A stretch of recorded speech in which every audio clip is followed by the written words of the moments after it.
Olá amigos, estamos aqui de volta para respondermos algumas perguntas que nos chegam no programa Na Mira da Verdade por meio do Twitter. Eu tenho aqui uma pergunta interessante do Elder. Ele pergunta assim: é possível guardar o sábado nas regiões polares, onde as noites duram 6 meses e os dias mais 6 meses? Com certeza sim, por 3 principais motivos. O primeiro deles: quando nós lemos Êxodo 20, verso 8, Deus pede à humanidade o seguinte: lembra-te do dia de sábado para santificá-lo. Ou seja, quando Deus deu o mandamento, ele sabia que nas regiões polares o fuso horário seria totalmente diferente das demais regiões. Então Deus já sabia e mesmo assim ele deu o mandamento, mostrando assim que é possível. O segundo motivo que nos leva a crer que é possível sim observar o sábado nas regiões polares é o fato de os próprios observadores do domingo conseguirem observar o domingo. Se eles conseguem guardar o domingo nas regiões polares, por que os adventistas do sétimo dia não podem guardar o sábado? E o terceiro motivo é a forma como eles contam os dias.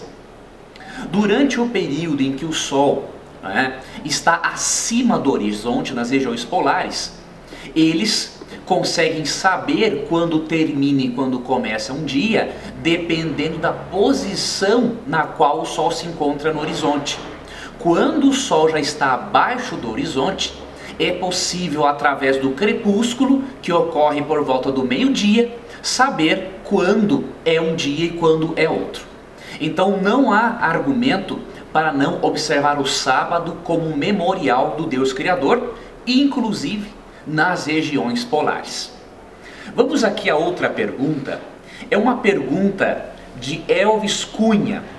Ele pergunta assim: seria Lilith mencionada em Isaías 34:14 o demônio responsável por todo o pecado ligado ao sexo na humanidade? Quem é ela?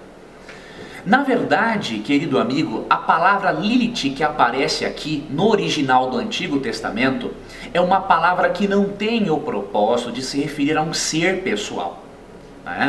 Esse termo era utilizado nas civilizações antigas para se referir a um demônio do deserto, um demônio, diríamos assim, do sexo feminino. Então foi usado aqui nesse texto não para mencionar que existe um ser feminino, mas simplesmente foi usada uma expressão cultural para Deus poder ilustrar o castigo, a destruição que viria sobre a cidade de Edom. Não é?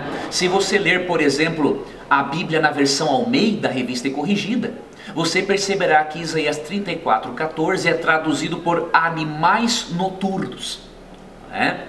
E também na Almeida Revista Atualizada por fantasmas. Então quando diz que animais noturnos ou fantasmas habitariam aquela região de Edom, Deus está destacando que aquela cidade seria totalmente destruída por ter se afastado dos caminhos de Deus e não ter se arrependido. Infelizmente as pessoas pegam um nome na Bíblia, que muitas vezes é de uma cultura específica, e fazem uma baita teologia em cima, sendo que não há necessidade para isso.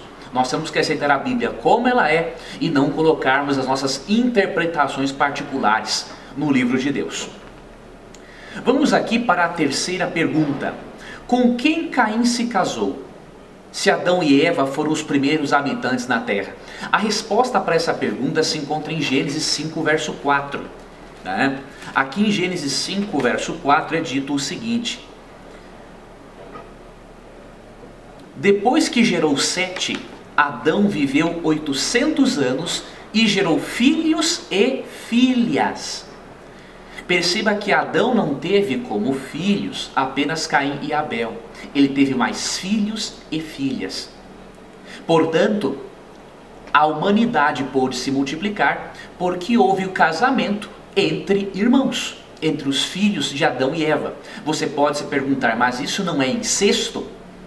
Com certeza não, porque a lei do incesto passou a existir apenas ali em Levítico 18.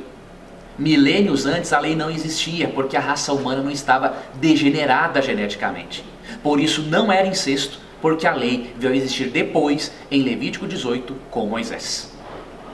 Nos encontraremos na próxima ocasião para respondermos mais perguntas do Twitter. Um abraço e até lá!